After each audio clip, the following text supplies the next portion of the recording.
Boa. falando o que é o Nubank hoje. Aham. Eu sei que boa parte das pessoas já sabem, pelo menos por alto. Muita gente é cliente. Eu sou cliente do Nubank, eu tenho meu cartão também.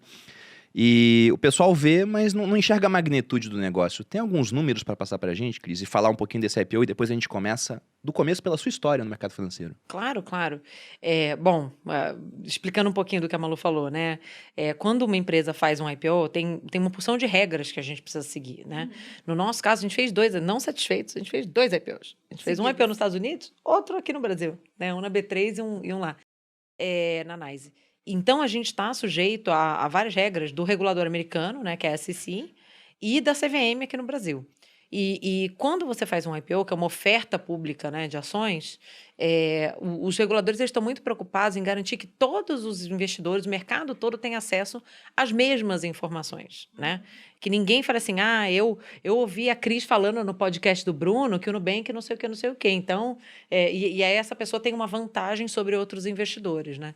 Então, durante um período antes e depois do IPO, a empresa só pode se comunicar através de documentos oficiais, né? O principal deles sendo o prospecto da própria oferta, né?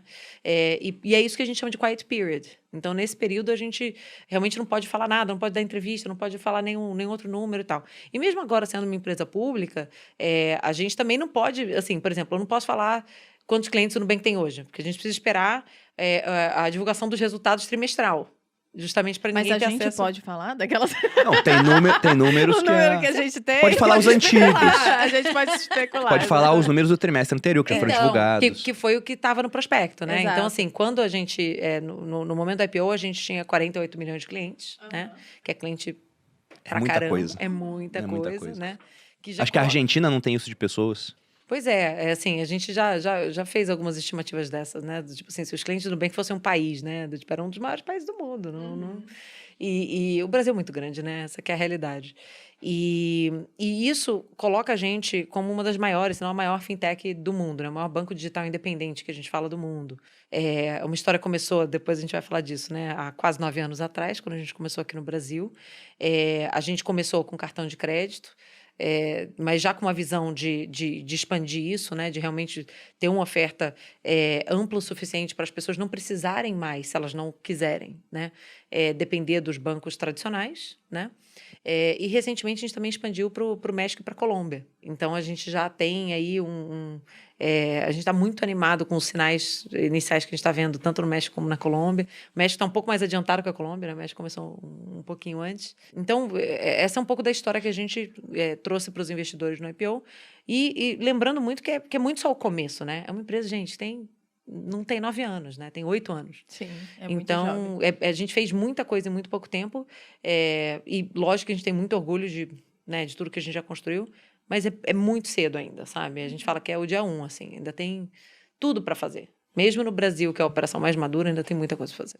Só para explicar melhor, não sei se ficou claro, o que é o IPO, para quem não entende nada. É como se fosse a entrada da empresa na bolsa, não é isso? Isso, você vende ações para o público. Mas quem assiste o podcast aqui há mais tempo, com certeza já está Mas que a familiarizado com pessoa chegou aqui os nesse termos, primeiro né? episódio? Não sei. Pois é, né? Por mim, Pois é. que não entende, sei lá. Mas só falando o que é ter 48 milhões de clientes no Brasil, esse número já conta com clientes do México e da Colômbia. Mas a proporção, assim, Quase nada comparado maioria, aqui, Tá, seria mais ou menos assim. Se tem 5 pessoas em uma sala, uma é cliente do Nubank. Porque o Brasil tem 220 milhões de pessoas, é mais ou menos isso. Se você olha adultos, ainda é um em cada 3. Pois é, verdade. População economicamente ativa. É incrível a marca atingida. Não, tem uns dados que saíram recentemente, assim, dos aplicativos que os brasileiros mais usam, né? Então, assim, o aplicativo de banco mais usado, né, no ano passado, 2021, no Brasil, foi o Nubank. E na home, né, na tela inicial dos celulares dos brasileiros, o Nubank é o 4º aplicativo mais presente, né? loucura. E na frente é só o WhatsApp, só a rede social, assim, WhatsApp, Instagram. Acho que a gente tá na frente até do YouTube, se eu não me lembro. Caramba! Que loucura.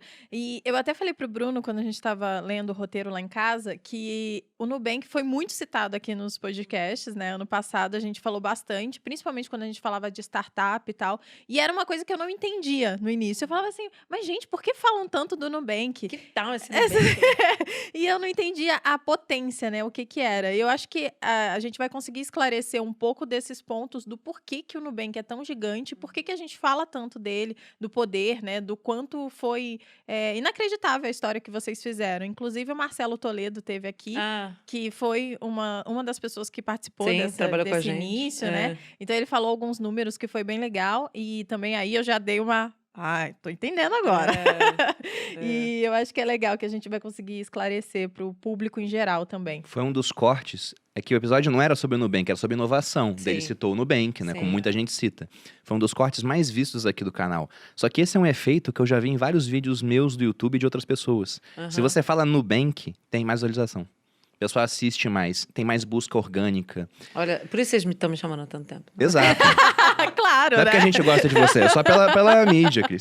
Mas agora indo pro começo, porque foram, né? Estão sendo 9 anos aí quase de história, mas como que começou essa história? Primeiro, a sua entrada no mercado financeiro. Como é que foi? Você sempre quis fazer isso? Como é que você descobriu?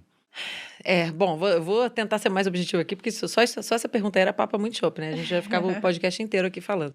Eu sempre trabalhei muito, sempre busquei a minha independência financeira. Eu lembro de ter 10 anos, de ser criança e de falar que eu queria sair de casa. Eu fui criada no Rio, né? Então, eu já queria vir para São Paulo, já queria fazer faculdade, já queria sair da casa dos meus pais, já queria trabalhar, comecei a trabalhar muito cedo. Você é carioca, então? Eu nasci em Ribeirão Preto, na verdade. Mas morou no Rio. Mas fui quando criada no ela Rio. falou chopp, eu já imaginei carioca. Na hora eu pensei, de onde é essa mulher? Meu sotaque é meio misturado, assim, as pessoas a gente às também, vezes... né? A gente também é Mas vocês carioca. são cariocas? Eu ia falar mineiro. Que o Bruno... Na verdade, não, olha. a Lu nasceu no Rio e foi criada lá. Eu nasci em Cabo Frio, aí fui pra Taubaté, fiquei até os 10 anos, depois fui pro Rio. Só que eu me considero carioca, porque dos 10 aos 20 eu tava lá, né? Como a gente é filho de militar, o Bruno foi militar e tudo família de rodou militar, o Brasil a gente todo. é meio que do Brasil todo. Nosso sotaque aqui é meio William Bonner, né? No final das contas, né? Não dá pra saber de onde é. Eu achava que era mineiro. Você sabe que em tudo quanto é pesquisa de mercado que a gente faz, se você só puder analisar a população de um lugar, olha Minas. Minas é a média do Brasil. Que é engraçado loucura, isso, não né? sabia. Em termos demográficos, em termos de, assim, tudo quanto é coisas de hábitos e tal, do tipo assim, o lugar que é mais representativo da média do Brasil é Minas. Caramba, engraçado, né? interessante. Tá, mas eu Mas te enfim, interrompi, voltando à desculpa. vaca fria, imagina. Eu vim para São Paulo muito cedo, queria cuidar da minha vida, né? Enfim, vim fazer faculdade, fiz poli, né? Fiz engenharia aqui na USP. E quando eu comecei a trabalhar também muito cedo, né? Comecei a estagiar muito cedo. E na época, assim, as carreiras mais promissoras eram as carreiras ou no mercado financeiro ou em consultoria. Não existia essa história de empresa de tecnologia, startup, esse glamour que tem hoje. Não esquece. Então, eu fiz um pouco dos dois, né? Eu fiz o meu primeiro estágio formal mesmo, carteira assinada, foi no Unibanco, na área de atacado. Aí depois eu fui fazer consultoria, fiquei alguns anos trabalhando em consultoria, mas os meus clientes eram primariamente de serviços financeiros, eram bancos. Aí eu fui fazer MBA nos Estados Unidos e quando eu voltei, enfim, pensei em sair de consultoria, eu fui recrutada por um banco, né, num programa que eles tinham de recrutamento de MBA para executivos. E aí fiquei lá 5 anos, né, num bancão desses aí. E, gente, é um período engraçado, assim. Eu sou muito grata por esse período, muito.